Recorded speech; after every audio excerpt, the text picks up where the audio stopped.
KF-21 전투기가 세계 방산 시장을 뒤흔들었다. 스텔스 기술과 국산 엔진이 그 핵심이다. KF-21은 1000회 이상의 시험 비행을 완료했다. 초음속 돌파와 공중급유 시험도 성공했다.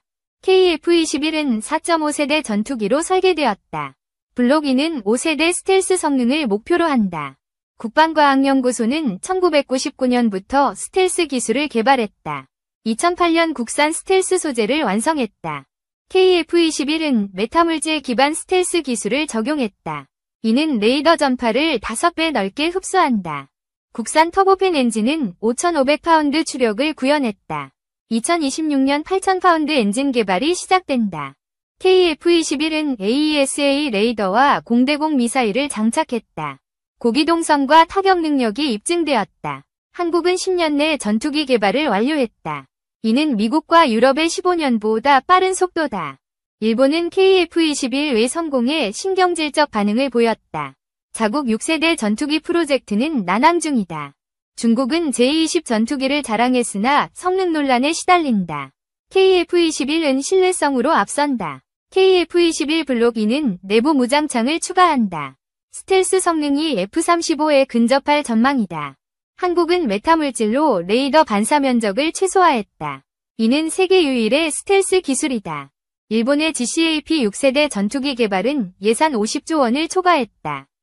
성공 가능성은 불투명하다. KF-21은 170대 국내 도입이 확정되었다. 폴란드와 사우디는 300대 수출을 검토한다. 국산 엔진은 2000시간 수명을 확보했다. F-16 단발 엔진과 동등한 성능을 자랑한다.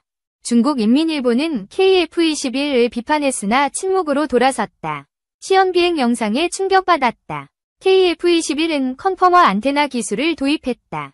외형 밀착 설계로 스텔스 성능이 극대화되었다.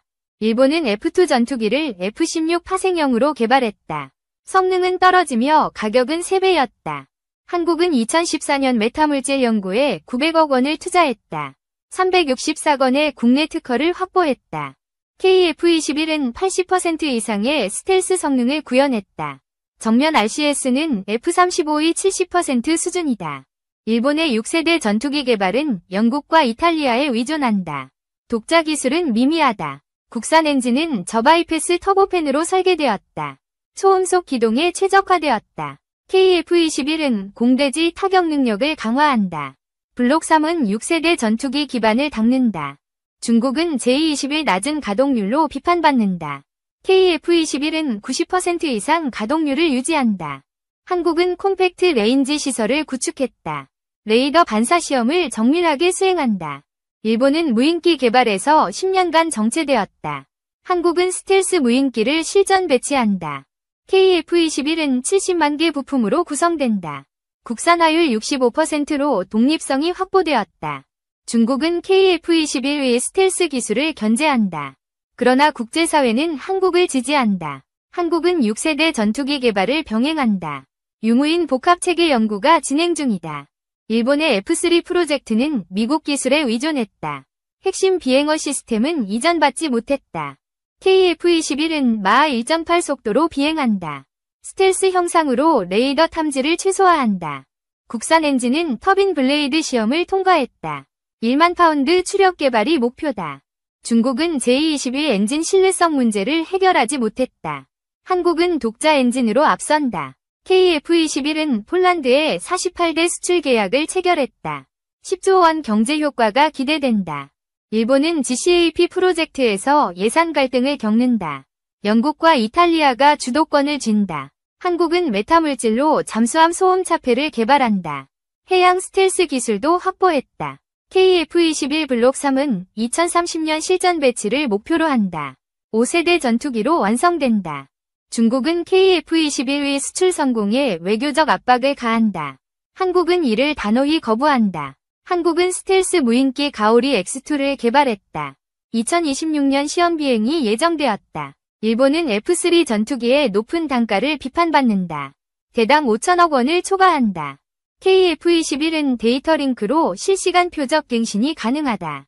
전술 연동성이 강화되었다. 중국은 제22 스텔스 성능을 과장했다. 실제 RCS는 F-22보다 3배 크다.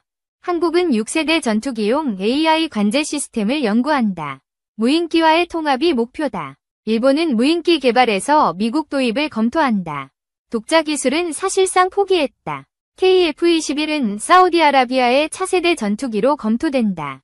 100대 도입이 논의된다. 국산 엔진은 8,000파운드 추력 시험에 돌입했다. 2027년 실전 배치가 가능하다. 중국은 KF-21의 메타물질 기술을 모방하려 한다. 그러나 특허 장벽에 막혔다. KF-21은 말레이시아와 인도 수출을 추진한다.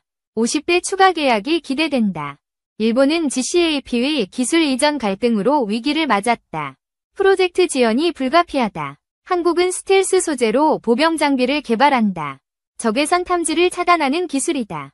KF-21은 2026년 공군 실전 배치를 앞두고 있다. 40대가 우선 배치된다. 중국은 제21 유지보수 주기가 짧다. KF-21은 3배 긴 수명을 자랑한다. 한국은 6세대 전투기용 레이저 무기를 연구한다. 2035년 실용화가 목표다. 일본은 F3의 낮은 가동률로 비판받는다. 50% 미만으로 작전 효율이 떨어진다.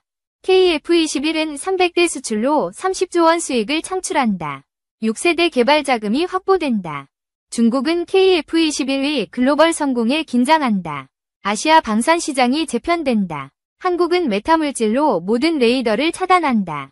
투명 망토 수준의 스텔스가 현실화된다. 일본은 GCAP의 높은 비용으로 재정 부담을 느낀다. 60조 원 초과가 예상된다. KF-21은 폴란드 훈련 체계와 통합된다. 2027년 합동작전이 가능해진다. 국산 엔진은 1만 파운드 추력 개발에 돌입한다. 2030년 무인기에 탑재된다. 중국은 제21 스텔스 도료를 개선하지 못했다. 한국의 메타물질이 앞선다. KF-21은 사우디의 무기 국산화 전략에 부합한다. 공동개발 가능성이 제기된다. 일본은 무인기 개발 실패로 체면을 구겼다. 한국은 가오리 X2로 선도한다.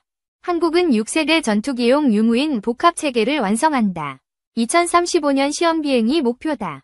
KF-21은 90% 국산화율을 목표로 한다. 2028년 부품 자금률이 높아진다. 중국은 KF-21 외 수출 계약에 외교적 공세를 펼친다. 한국은 시장 신뢰로 대응한다. 한국은 메타물질로 해양 스텔스 잠수함을 개발한다. 2030년 실전 배치가 예정되었다. 일본은 GCAP에서 이탈 가능성을 검토한다. 재정 부담이 한계에 달했다. KF-21은 인도 공군의 차세대 전투기로 검토된다. 80대 도입이 논의된다. 국산 엔진은 터보팬 코어 설계를 완료했다. 세계 5번째 독자 개발 성공 사례다. 중국은 제21 엔진 결함으로 작전이 제한된다.